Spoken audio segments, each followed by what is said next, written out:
Hello, everyone. Back again to deliver to you the messages that you needed to hear. They're exclusively from me, and they're derivative of my position. I speak them.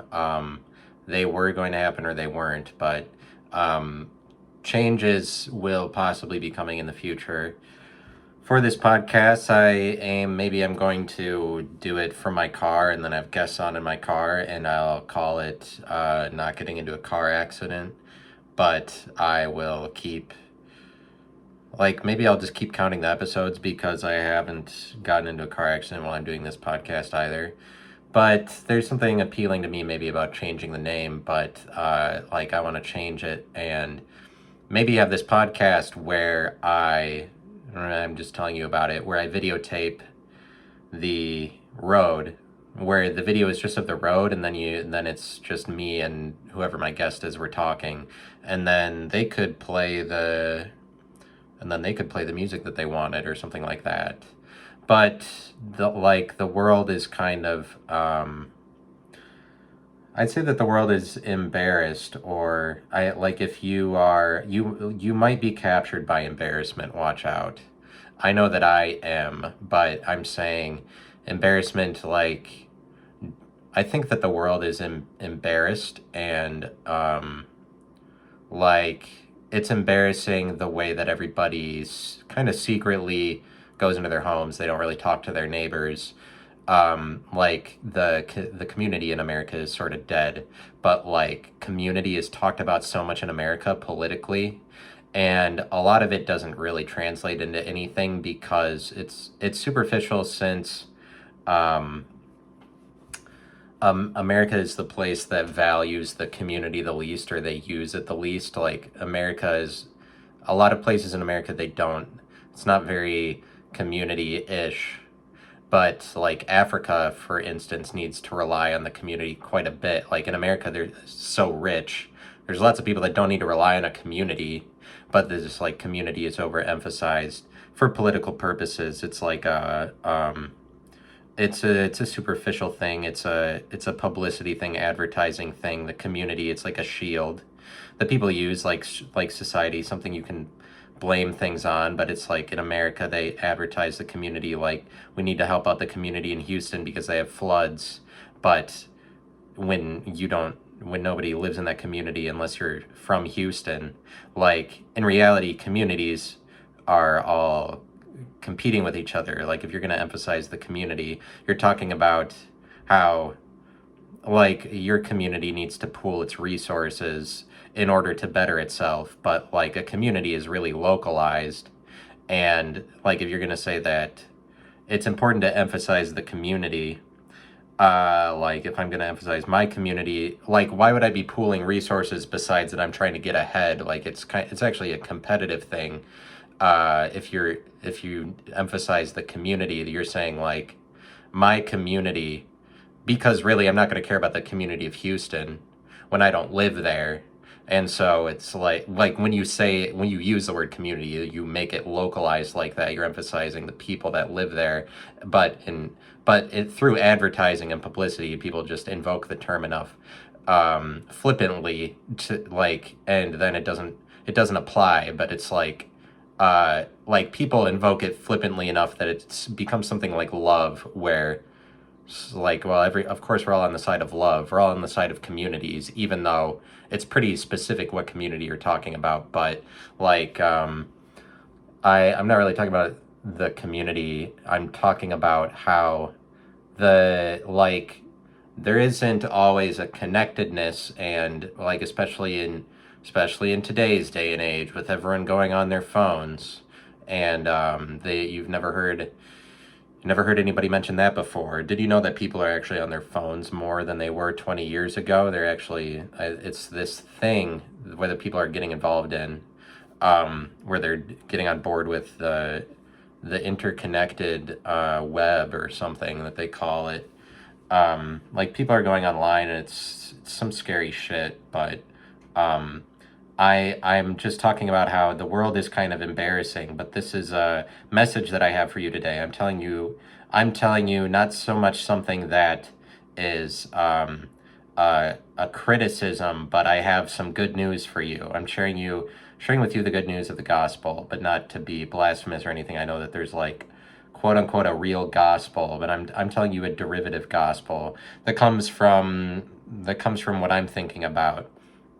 Um, like not everybody is embarrassed, but like some people can live actively, but then there's some people like me who like I definitely like consider too much what other people are thinking or what they're saying, like the judgments of people around me.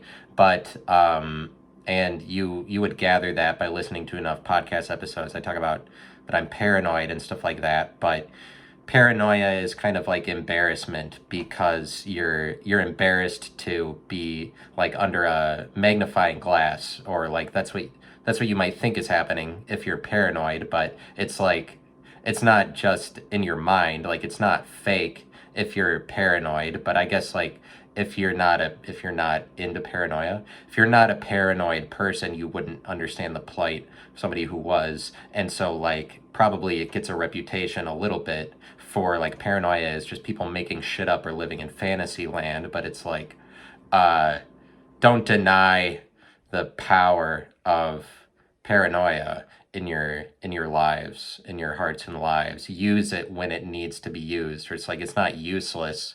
It's a word that um you can use to help yourself out like that. Now you can be skeptical or more self-analytical because there's positives about it. And in some senses, it might prevent you from receiving people's love. So, in case you hate love, you can put on your paranoia glasses, see things through that perspective, and then it's like it provides you immunity. It's like a good luck charm against love. If you're paranoid all the time, you can deny authentic love. It's like the kryptonite of love, and but it probably wouldn't be the only one. I'm just saying like if you have the paranoia gene, then maybe you're not susceptible to love. But like paranoia, nervousness. I'm just talking about how I'm on a roll here. Here we go. We gotta keep saying things.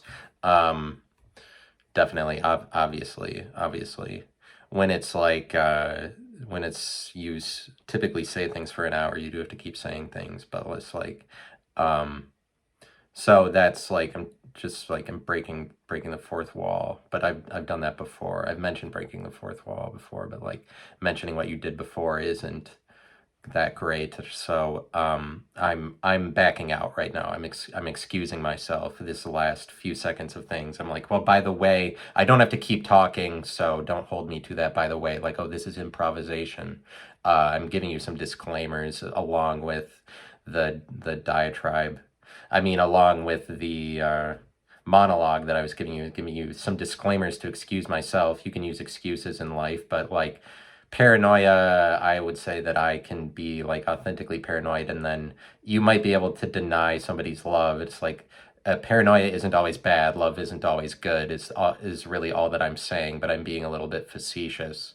Um, because obviously that's not the way that people view it. It's usually paranoia bad, love good. And it's just that like love could actually be pretty suffocating. Um, some senses, especially in like religious ones, where the love is presumed to be going on all the time, and also in, like often to infinity. If it's Christianity, like God has infinite love, and I feel like that is a harmful idea overall. Like it could be kind of suffocating if you like. It can kind of be like, oh, you already arrived if you already received infinite love.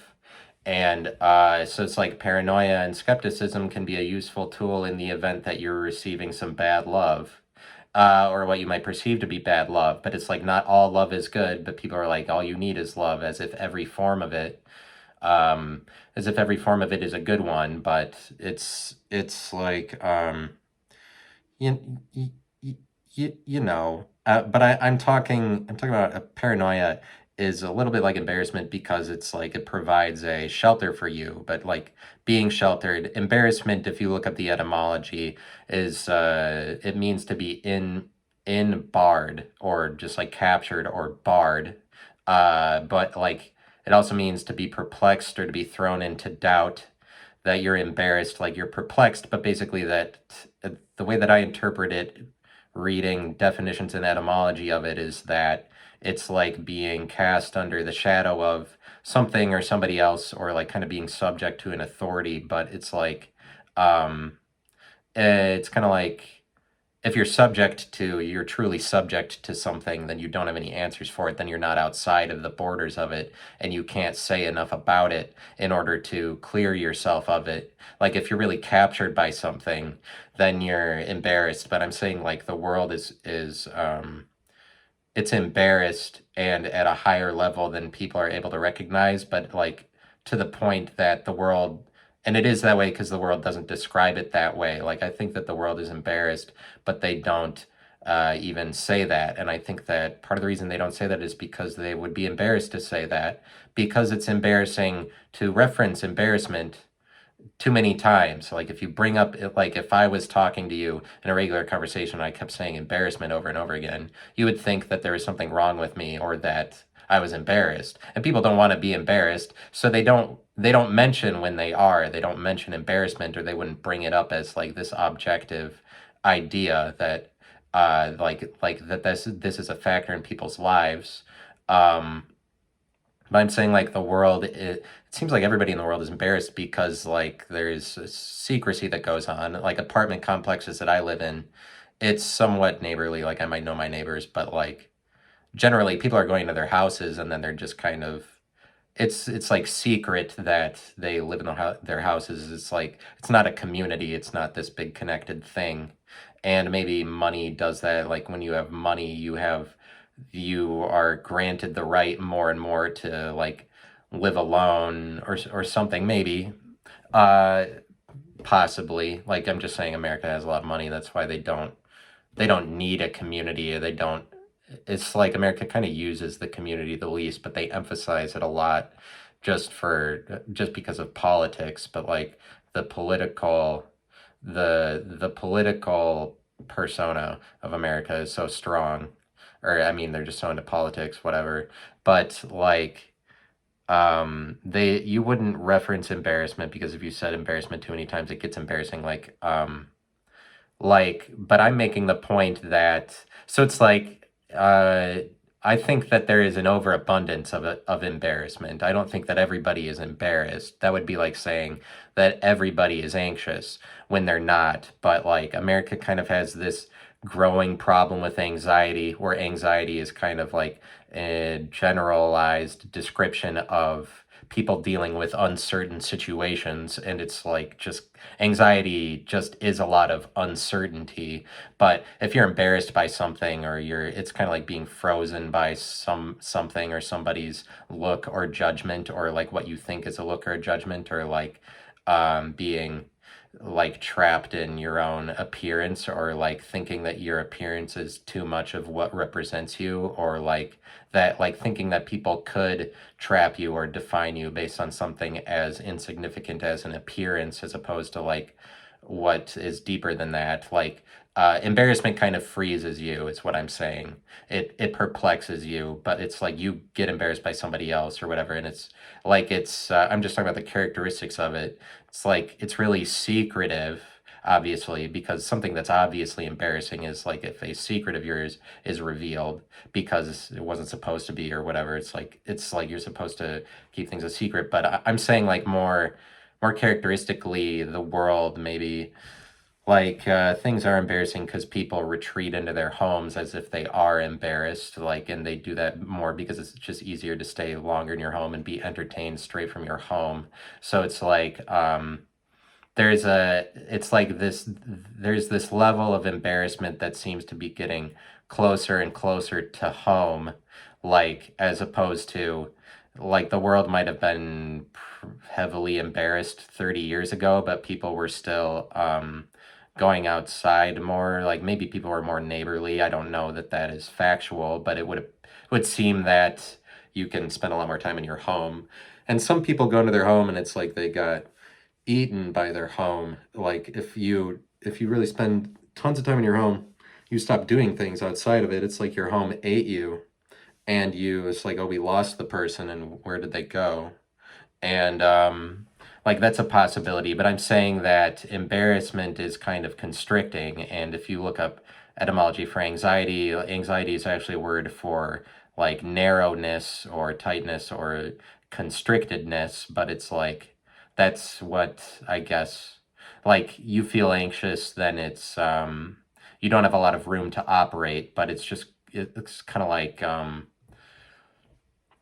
people, one of the greatest fears obviously everyone talks about is public speaking, but like public speaking and anxiety from that, I'd say that a lot of the anxiety for that and anxiety in general is like fear of being embarrassed, but it's almost like anxiety, it being a word for narrowness and tightness is like a word for constrictedness or being captured or being embarred by something. And like I think that it's very perplexing and you're thrown into doubt and perplexedness when you are anxious, and it's like anxiety. One of the cures for it would just be admitting that it's happening, but there's better words that could more specifically describe your strain of anxiety. And it's like specific to like different people have different niche anxieties. And really, it would probably help if we use the term embarrassment to describe some of them, because I would say that for myself, there are like, not that I am very heavily anxious in my life that much anymore, but it's like if I am anxious, there's times when you could better describe it as embarrassment. But like in the world that we're in, we refer to that, we wouldn't say that you were embarrassed because it's like too embarrassing to call somebody embarrassed, but like the embarrassment on a national level is seems to be encroaching more and more, where it's like people are, I mean, if you have a phone more as your excuse, you don't have to talk to people in public, but it's like there's a greater level of embarrassment that just exists across everybody when you aren't fighting whatever you can be subject to. But I guess like maybe the problem I'm pointing to is just the phone. The same problem everybody points to is like, oh, technology. And what is the issue with it really? Um, not, I don't know. I'm not in a position to say technology or phones are objectively evil, or like that's leading us down the wrong path. It could be leading us down the correct path. I mean, it's what we're doing. We're creating all the technology and whatever. But it's like I'm saying a byproduct of that is kind of a more embarrassed world. But one thing about it that would like I would rather share the message of or exploit is just like it's maybe important to use the word or refer to it as that, so you have another tool to describe your situation, like the same way it helps with anxiety to um, be able to describe it or map out what's going on, make certain what is uncertain. It's like it's to the point that we wouldn't call somebody embarrassed, probably because I think that there's this like fear of embarrassment, um, or like or referencing it, but I'm saying that it can be kind of constricting, or it can like trap lots of people if we don't recognize it to be that. It's like this is the monster that is at everybody's door. But I'm saying that like um I'm an embarrassed person. Like most of the time we would just say awkward or anxious, but it's like I am anxious sometimes and I'm awkward sometimes, but sometimes actually the best way to describe it is that I'm just embarrassed to be places. Like, and this happens in multiple times in my life. Like I'm embarrassed. It's not, and like then that is embarrassing to other people, or like because people would describe you as awkward to say that your awkwardness is affecting other people usually. You're like awkwardness is already presumed to affect other people, and embarrassment is basically the same way. Like some ideas are more contagious than others. Like nobody wants to be around a nervous person, because like a nervous person makes everybody else nervous, because what are they nervous about? Like some things are contagious like that. Embarrassment is like that. So people don't want to recognize embarrassment because they themselves don't want to be embarrassed. But it's like you can see how people are, like I'm saying, people are literally afraid of this thing, but you can see how they are because like people don't like to admit embarrassment. It's like the same as when you have anxiety, you don't want to admit anxiety. because it's like that you're saying that there's actually this deeper underlying problem. But like, um, what I'm saying to you is like positive news is that the world is embarrassing. Like, not so I understand that it wouldn't, this isn't for everybody. I'd say that people who are like live actively rather than that they live passively as if they're being judged. Like if you live like other people are watching you, that is just always embarrassing. And so like if you're paranoid, you're a lot, then that's just it's embarrassing to not be active, but to be passive, to wait for other people, like as if you're living through the eyes of other people rather than through yourself. That's already embarrassing. But I'm saying like society more and more, just everybody in general, more has this problem because they're being crowded, they're being trapped into like their houses and shit like that, and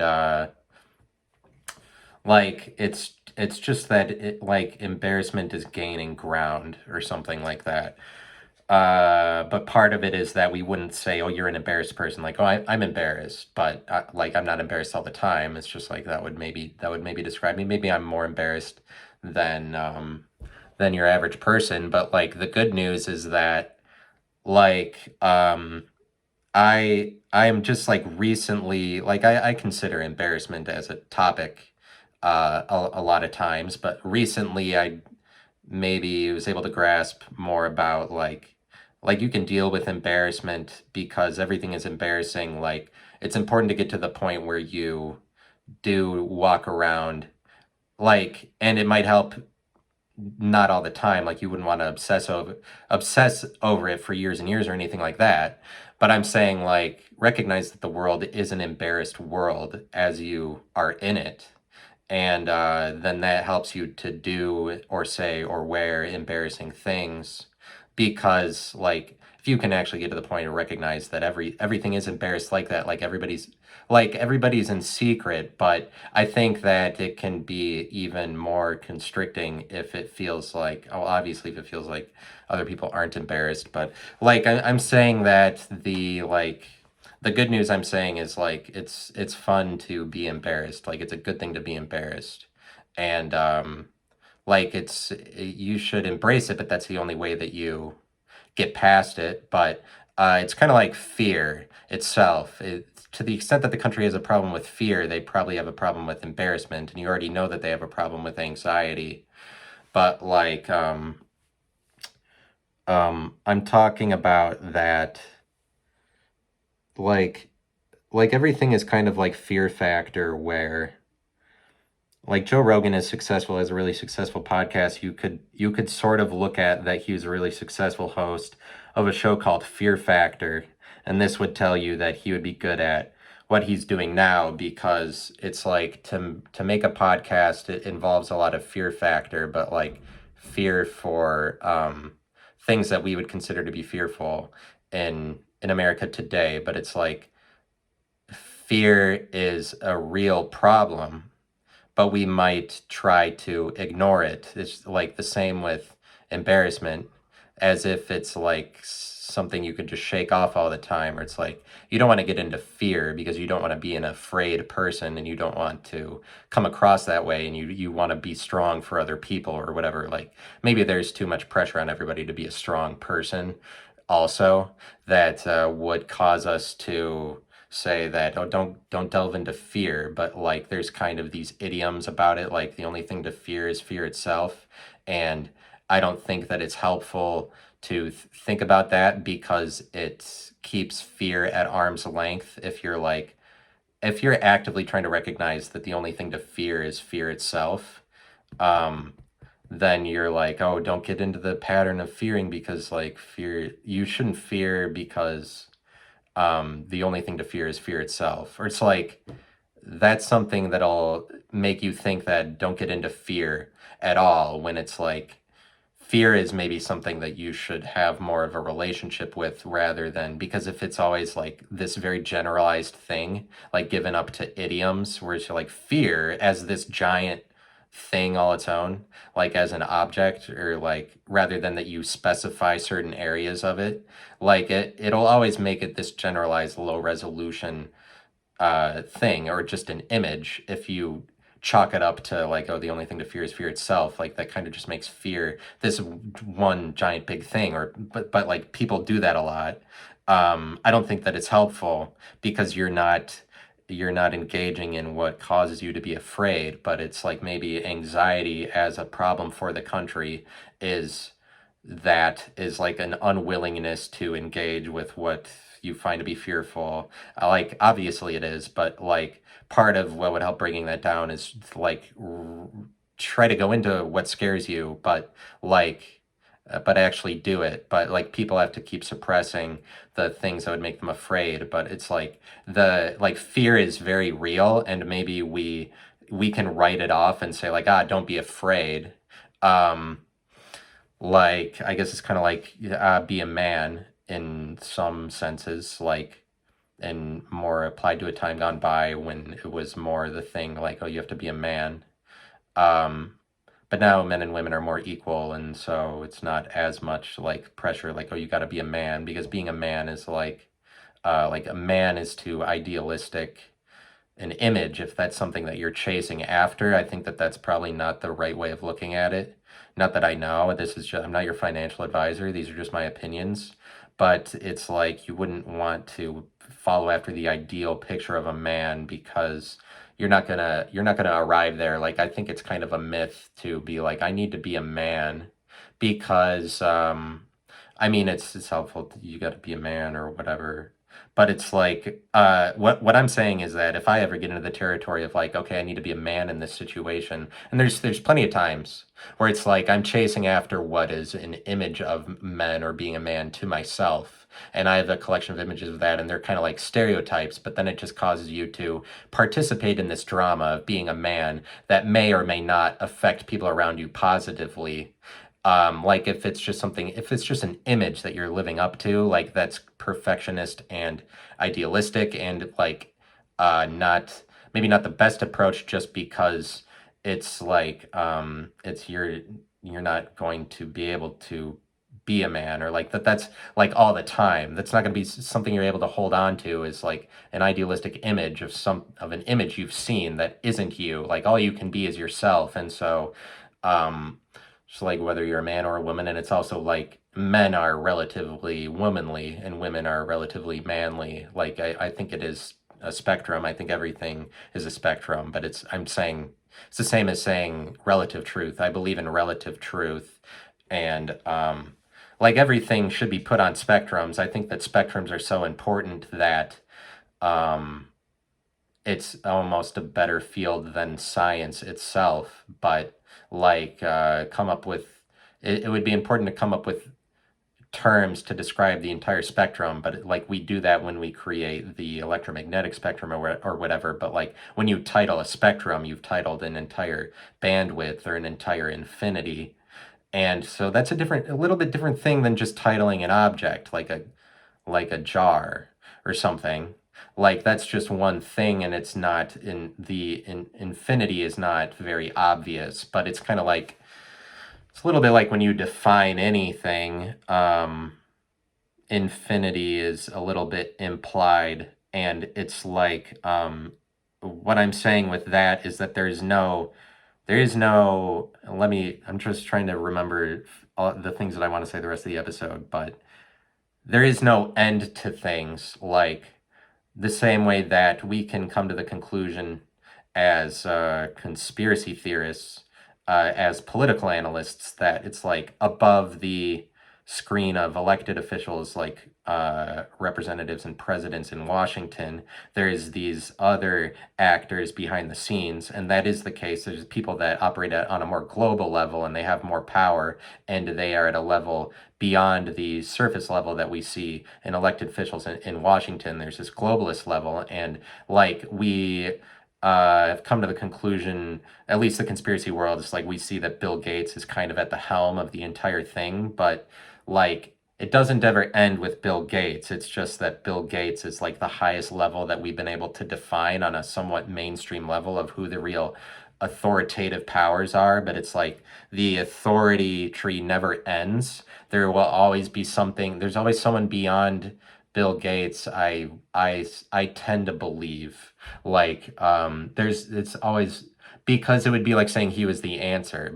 And it's just like it's kind of never ending the way that time is, the way that when you perceive anything, you're only setting up a temporary standard by which you get to communicate what that thing is, or like use that thing as a medium to say, to describe it, or use it as a tool to describe other things, or whatever. Like, there, any definition is a temporary thing, but it's like, the point that I'm making is there's no end to things. Like, if you define any one object, like somebody makes a coffee mug and then we have a word for that, and that's like the certain category or whatever, it's like a phrase, but there's the coffee mug.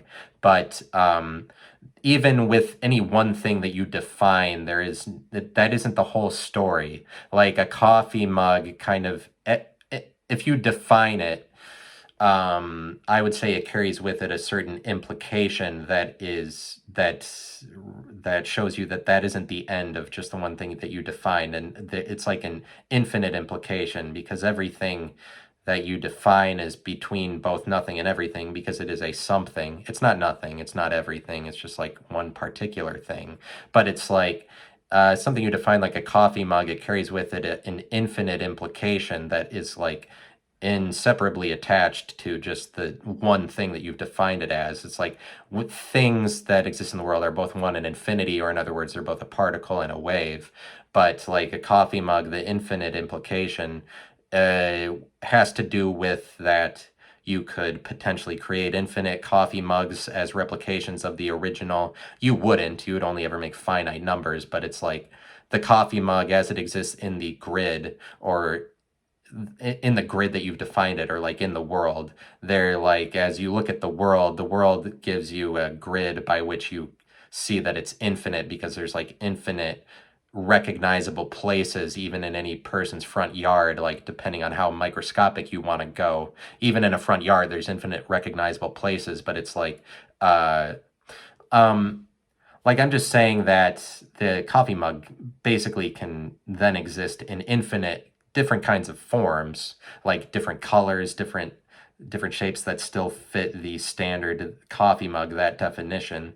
If you define any one thing, there's like a implication that comes along with it, but in the same respect as everything is both a particle and a wave. But if the wave is the infinite part of it, you're considering the wave, you're talking about like all the places it could appear, or all of the forms that it could take, because you're like the potentiality of it. There's like thousands of coffee mugs that nobody's made that somebody could make tomorrow, and then it's filled that void, or like created it, or like it's starting to fulfill the potential of the infinite implication that's created.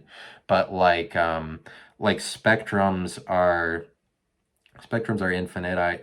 Like, they're infinite recognizable instances between one thing and another. But it's like everything.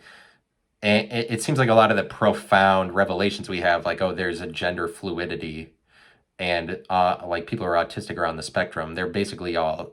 A lot of these are just, oh, that thing exists on a spectrum.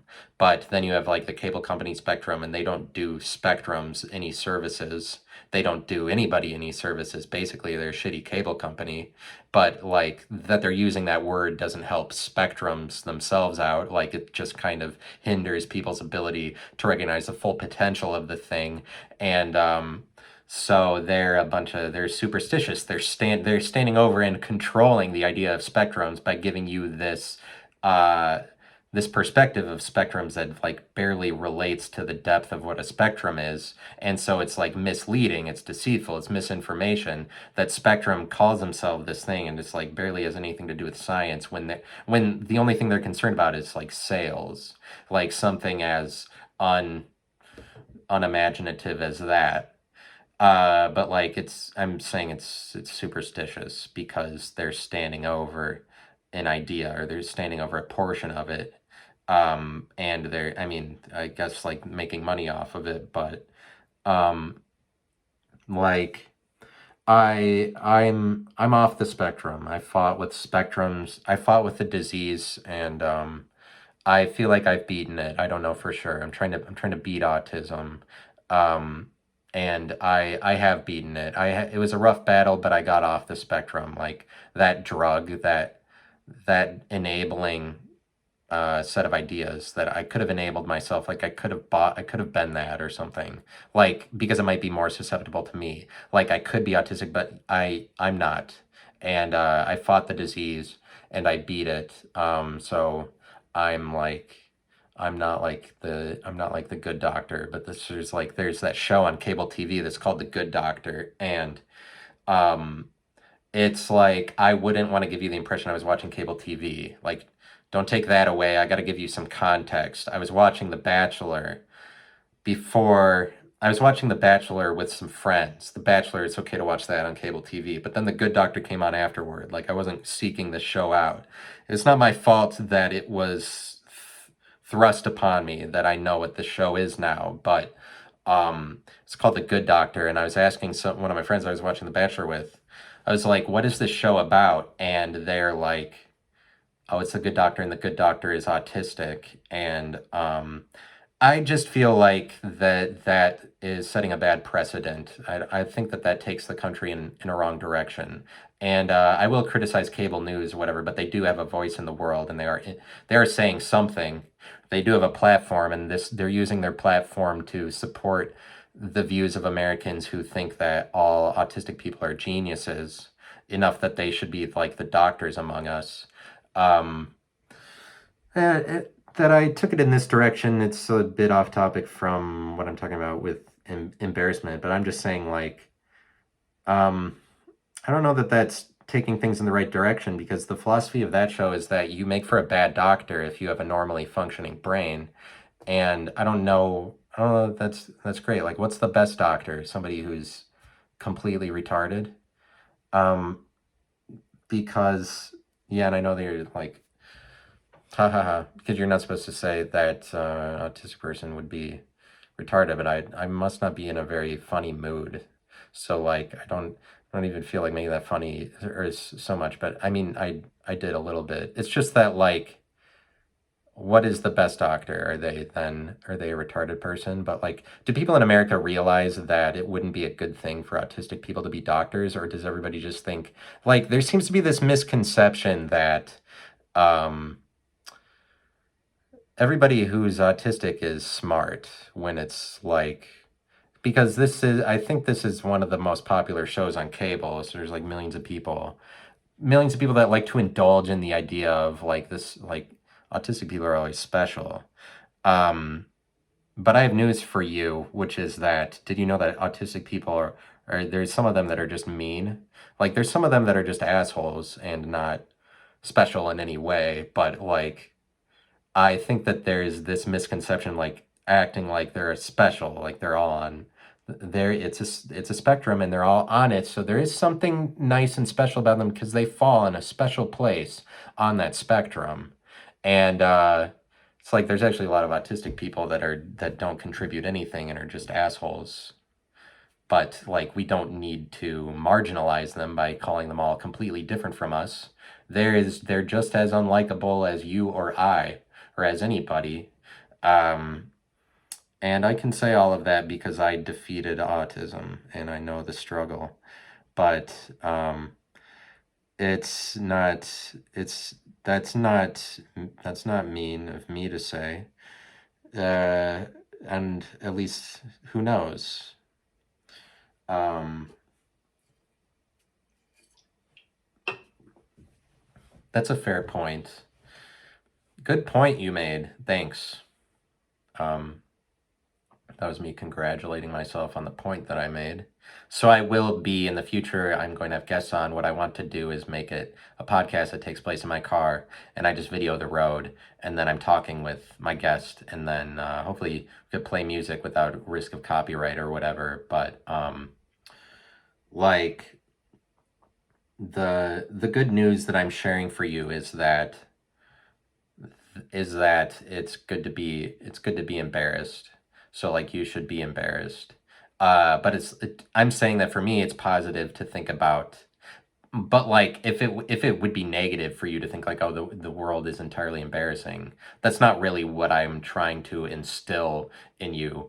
I'm just trying to bring you the good news of the gospel, which is that um like if you get to recognize that everything is embarrassing, then that allows you just to like walk around not taking yourself seriously. But it's like taking yourself seriously can happen at a lot of levels, and like fear is real. It just happens to manifest itself in America in this year in really stupid ways, like in really uneventful ways, like texting somebody back and you don't want to text the wrong thing. Like fear is real, and we barely get the chance to describe these things in our life as fearful because we would think that they're so average that they wouldn't be described that way. But it's like recognize the reality of fear, because those are the fearful things. But it's like the example of Joe Rogan, I'd say, points out things like this, is that like he's really successful because he doesn't care about the fear factor,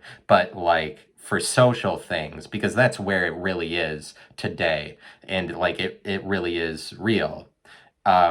Being afraid to go out too many times, or like any taboo or something that can become superstitious, like, oh, I don't want to see this person too many times in one week because you're not supposed to, or like anything that you think is crossing a social boundary. And it's just like if things get PC or they get woke, there's so many more boundaries, and like there's a lot of unsaid social rules that you could get caught up into that you wouldn't need to do any of them.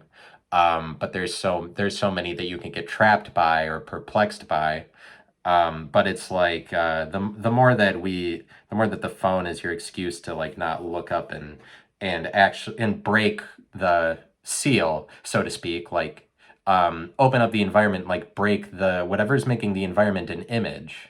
And this is what I'm saying is like the environment becomes more of an image that's like trapping you, or it's like, oh, I look like this.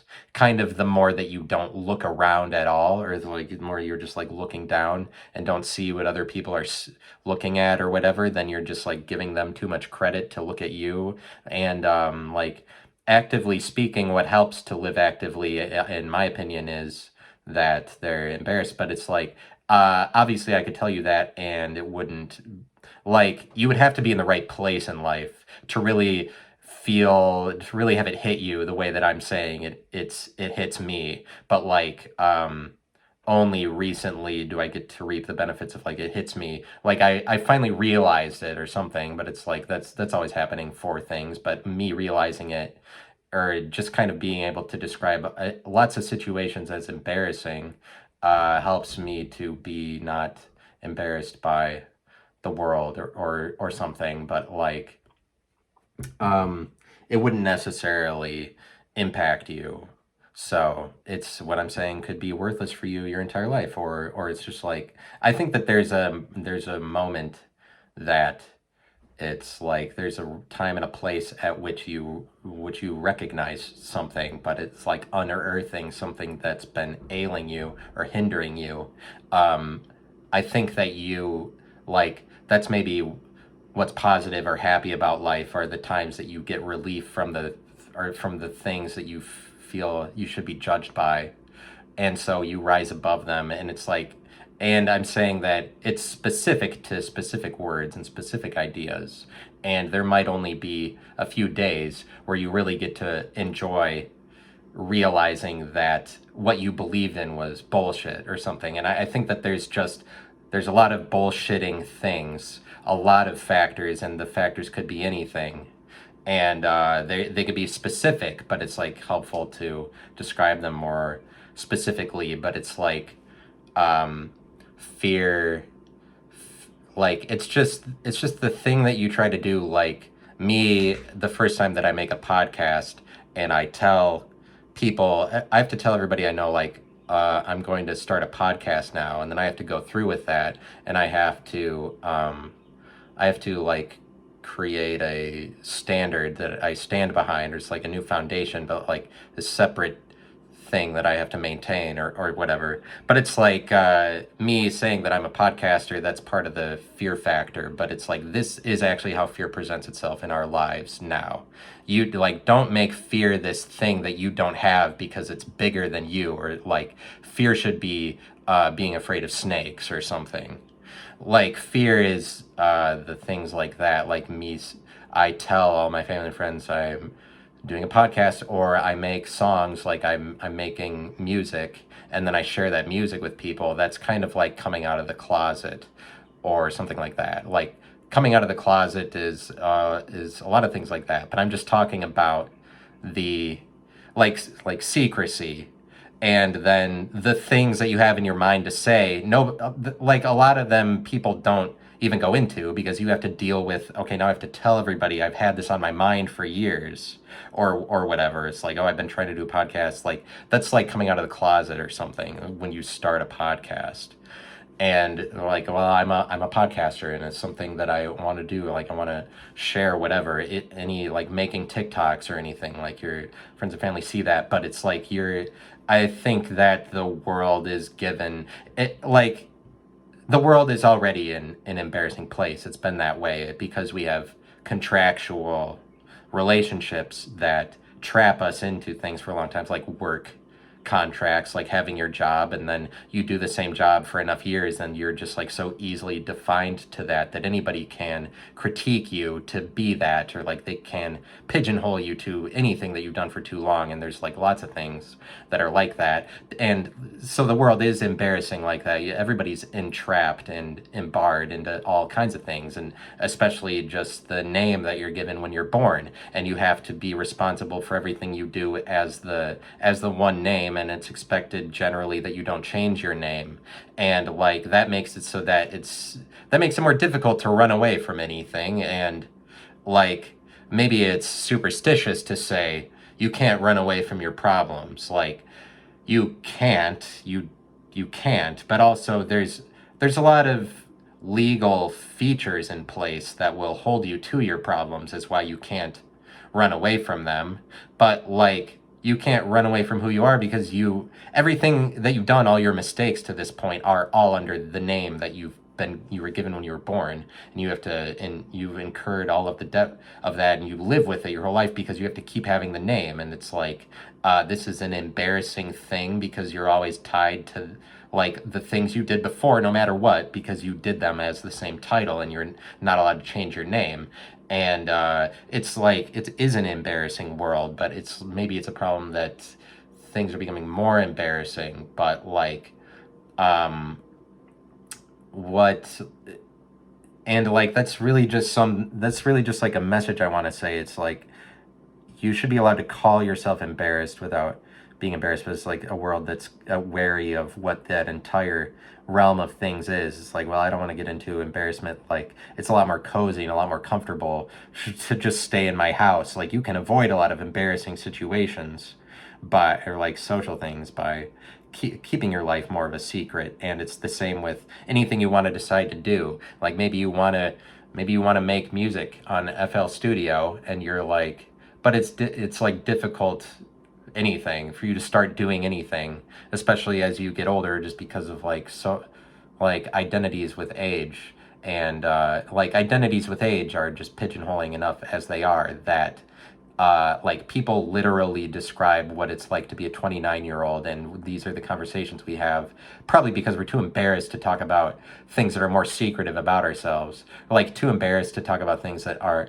But like this is what is embarrassing too, is like any social set of standards that's like compelling people to emphasize surface level things.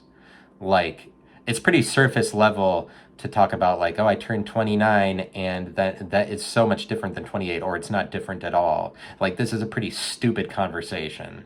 And there's a lot of these, obviously, of course you have stupid conversations, because things are stupid. But like, so like I don't want to be I want to be complaining. I just kind of want to say, I want to say something positive about like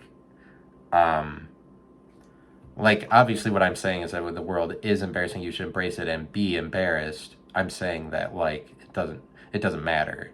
That's why it wouldn't necessarily impact you, because in some senses I'm saying kinds of things that people always say, that like, well, it's just be yourself, or it doesn't matter what people think or anything like that. But it does help to maybe pinpoint something specific about it. But I'm saying that like everything is fear factor. The fear factor of saying that you're going to now do this in your life. And I personally have this really stupid paranoia and like embarrassment that I feel about anything that I would try to do, like a class that I would take or something new that I'm doing, where I think that the people that are there, not just my family and friends, but like the people that are in the thing I'm trying to do, they don't like me, or like even just going somewhere, like the people there don't like you, and it's embarrassing to live like that, to think that the people around you don't want you to do the thing because that's part of the thing.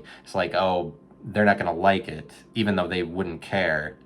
They wouldn't like, I'm talking about like things in your head that you want to say that you're doing.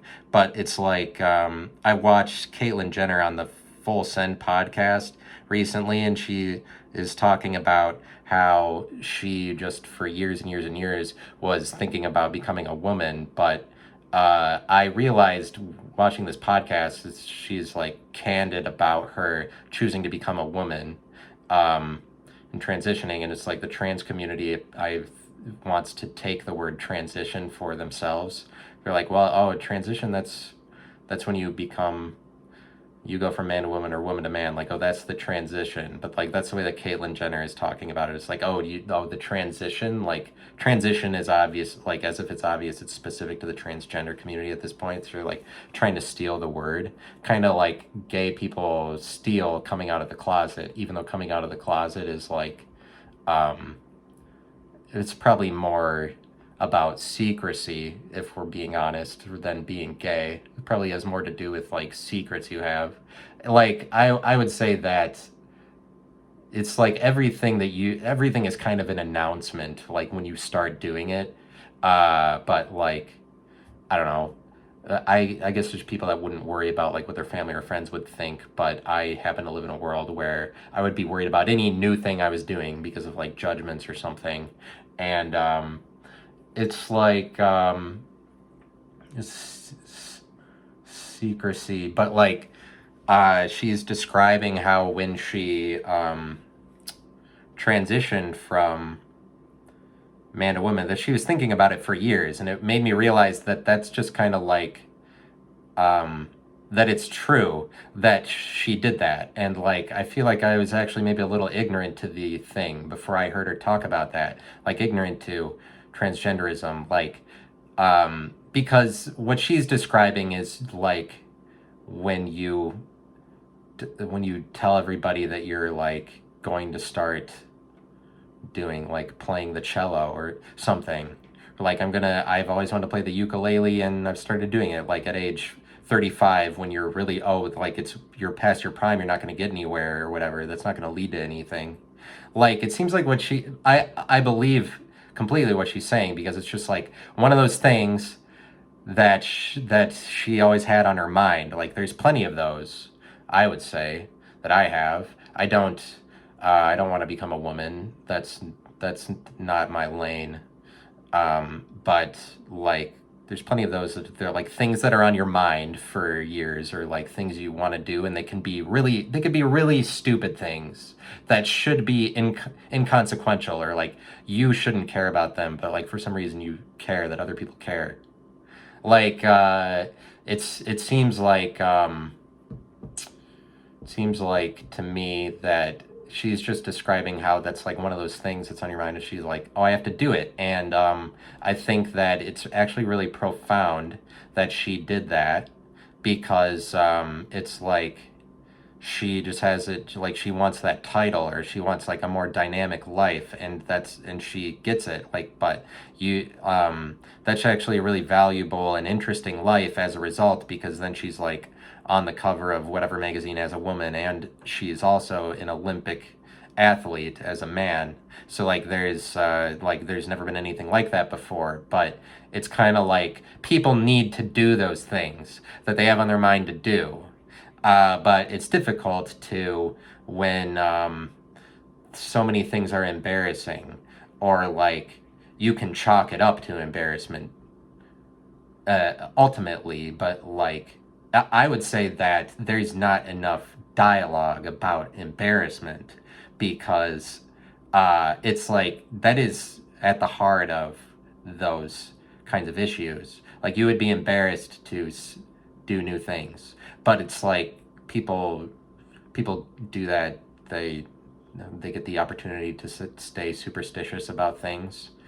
Um, they're superstitious and they stand over things. Like being superstitious is when you come up with a standard for something that's already a standard in order to control it. Like controlling an idea, standing over it is what being superstitious is. But it's like stitious is a word for standing, or it's almost standards.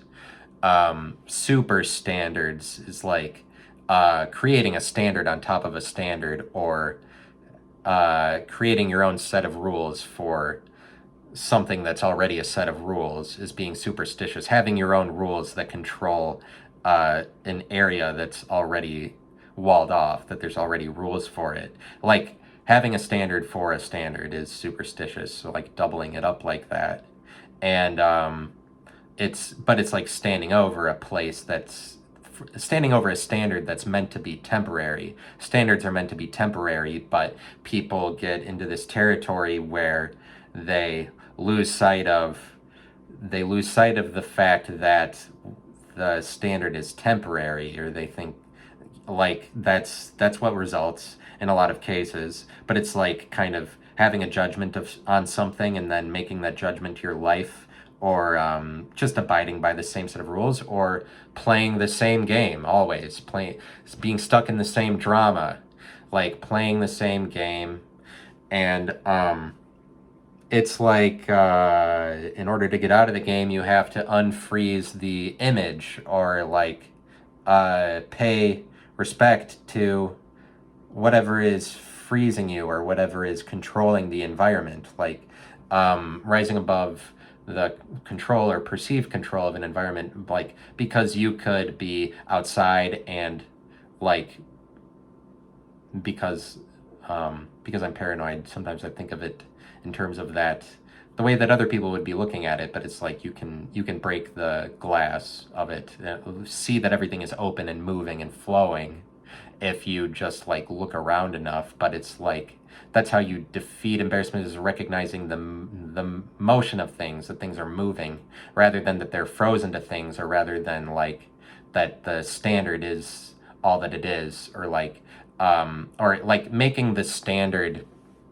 life is going to make you keep playing the same game, or like having the same rules. Like in this house, these rules always play out this way. That's kind of like that's a little bit like being superstitious, but like controlling something that's already a standard, where it's like the walls of your house are already a standard, but it's like continuing to play the same game over and over again, or repetitiveness is like being stuck within the image. But like I'm talking about fear factor. Like Caitlyn Jenner, she's like then she went through with it. But it's like I think that that's the way that lots of things are. Everything is fear factor, and it's like if you want to, and part of being successful or overcoming the fear is just recognizing how specific fear can get. Like fear can be as stupid as like the things, and it's like it's okay to be afraid of really dumb things.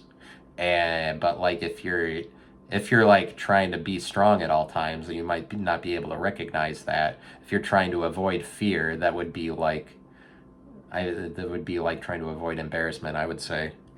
And so what can I share with you in closing about all of these things that I've collected?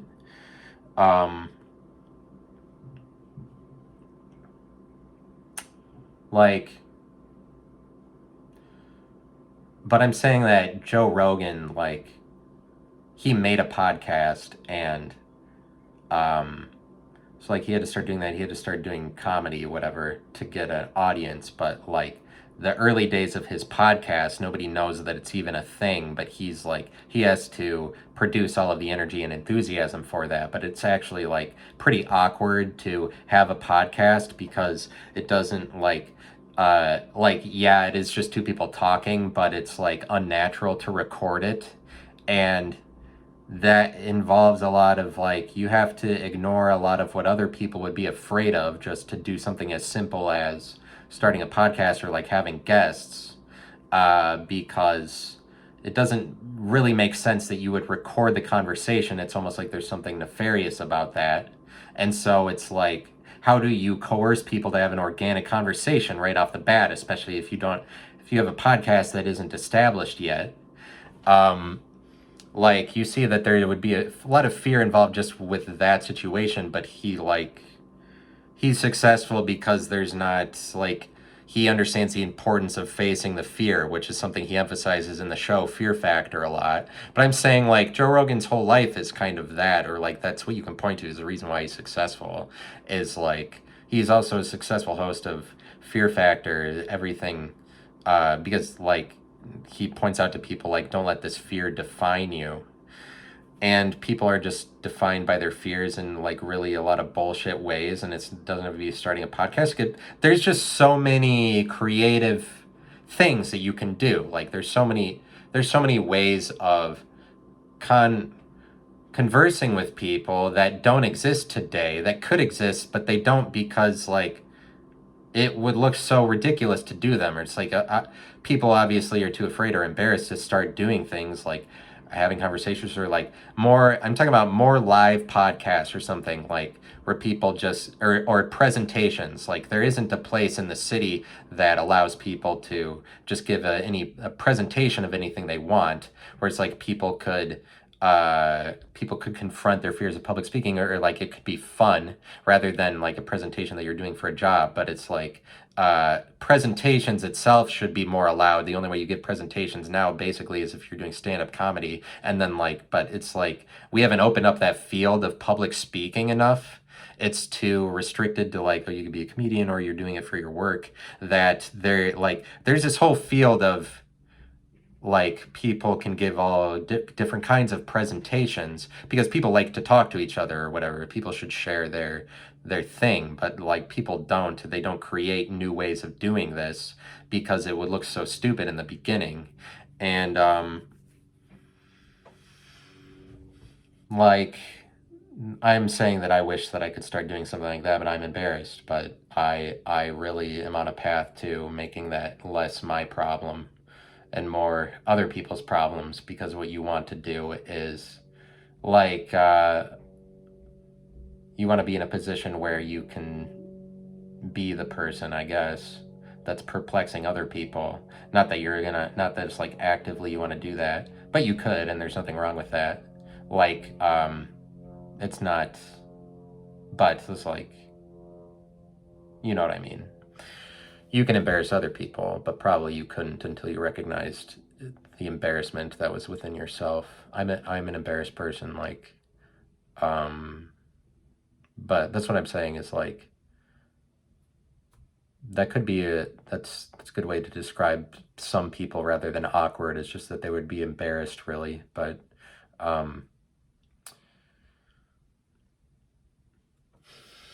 thanks for listening. Bye.